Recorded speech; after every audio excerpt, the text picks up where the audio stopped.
జాతీయ జెండా ఎగురవేసే తీరిక లేని జగన్కు దేశంలో ఉండే అర్హత లేదని ఎమ్మెల్యేలు పంతం నానాజీ, ధర్మరాజు విమర్శించారు. అంబేద్కర్ రాజ్యాంగాన్ని అవమానించిన జగన్ అంబేద్కర్ విగ్రహాల వద్దకు వెళితే అడ్డుకుంటామన్నారు. అసెంబ్లీకి రాకుండా రోడ్ల మీద టెంట్లు వేసి డీఎస్సీని తప్పుపడుతున్నారని మండిపడ్డారు. బ్రిడ్జ్ గేమ్ అంటే జగన్ అనుకునే పేకాట కాదని ఎమ్మెల్యేలు దుయ్యబట్టారు. అధ్యక్షులు గాని వారి టీం గాని అసెంబ్లీకి డొమాగొట్టడం జరిగింది. ఆయన అడుగుతాడు, ప్రతిపక్ష హోదా ఇస్తే వస్తాను, ఇది ప్రతిపక్ష హోదా అన్నది ఒక పార్టీయో ఇచ్చేది కాదు, అది ప్రజలు ఇవ్వాలన్నది కనీస జ్ఞానం లేకుండా ఆయన అంటున్న తీరులు ఇక్కడికి రావడం మానేసి బయట రోడ్ల మీద టెంట్లు వేసుకుని కూర్చుని కూటమి ప్రభుత్వం కండక్ట్ చేసినటువంటి డిఎస్సి దాన్ని తప్పుపడతా ఇందులో పెట్టింది ప్యాకెట్ కాదు, పెట్టింది బ్రిడ్జ్ గేమ్ అనేటువంటి గేమ్. అది నేషనల్ వైడ్ ఇంటర్నేషనల్ వైడ్ అనేక టోర్నమెంట్లు జరిగినటువంటిది.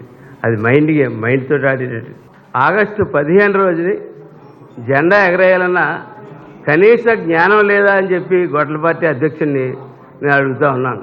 అంబేద్కర్ గారు రాసినటువంటి రాజ్యాంగాన్ని గౌరవించలేనటువంటి వ్యక్తి నువ్వు ముందు కూడా ఎక్కడ అంబేద్కర్ గారికి విగ్రహాలకి దండలు వేస్తే మటుకు మేము ఊరుకోమని చెప్పి తెలియజేస్తా ఉన్నాం. శాసనసభలోకి రండి, మీకు ఎటువంటి అపోహలున్నా ఏమున్నా చర్చిద్దాం. మీరు అయినా సరే సలహాలు ఇచ్చి మంచిదైతే దాన్ని కూడా ఇంప్లిమెంట్ చేద్దాం, దేనికైనా సిద్ధంగా ఉన్నామని చెప్పడం.